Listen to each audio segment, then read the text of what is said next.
I'll never forget the first time, the first time I used, my buddy said, so you're having trouble with your PTSD and you're sleeping and all that. And I said, yeah. And he said, why don't you try this? So he gave me a fentanyl patch and I smoked it, and 10 years of addiction went by.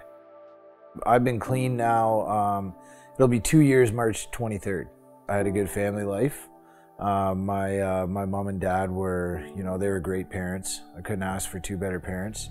We were raised well, we were raised properly. Unfortunately, some events that kind of kick-started, my mental health issues. I was sexually abused on 3 different occasions. I lost my father suddenly to cancer when I was 21 years old. He had everything going, but cancer took him very early. Within 6 weeks of his diagnosis, he was gone.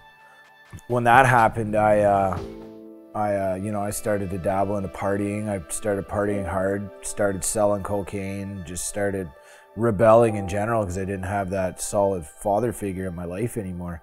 And I started going down a rough path. I got it together a little bit. I went to school, I became a paramedic. And the things I saw while working as a paramedic was, I couldn't bounce back from it. It was too much.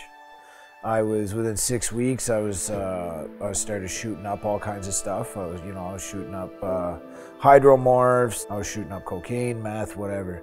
That kick-started me, living on the streets. I was in and out of, different people's houses. I was stealing off my friends. They wanted nothing to do with me. My family wanted nothing to do with me. I was at my lowest. And the paramedics took me to the hospital, and when I got there, I was a wreck. Like, I was a mess. I didn't even know where I was. I remember the paramedics were really good to me. They were really kind to me. They helped me out. When I got in there, it wasn't long before I ended up going into septic shock, like fighting for my life in the hospital. When I got to HSN, like, they did everything they could to save my life and help me and get me into recovery. And my sister was the absolute driving force in this. Like, she wasn't really taking no for an answer.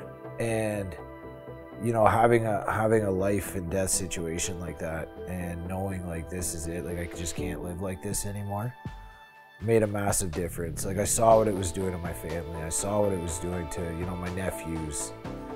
And it was heartbreaking. And I knew that I had to make a change, and I knew I had to do something. Without mental health and addiction support, we're doomed to fail.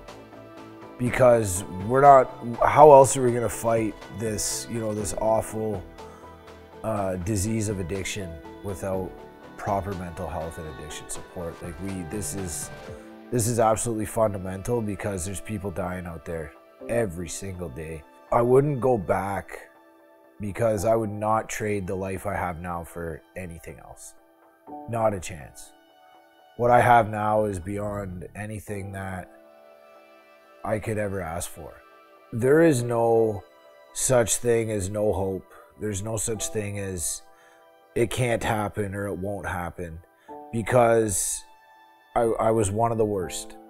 I was an IV user. I lived on the streets. I was stinky. I was dirty. I was begging for money. I was one of the worst. And if I can make it, then anybody can make it. Every single person is worth it.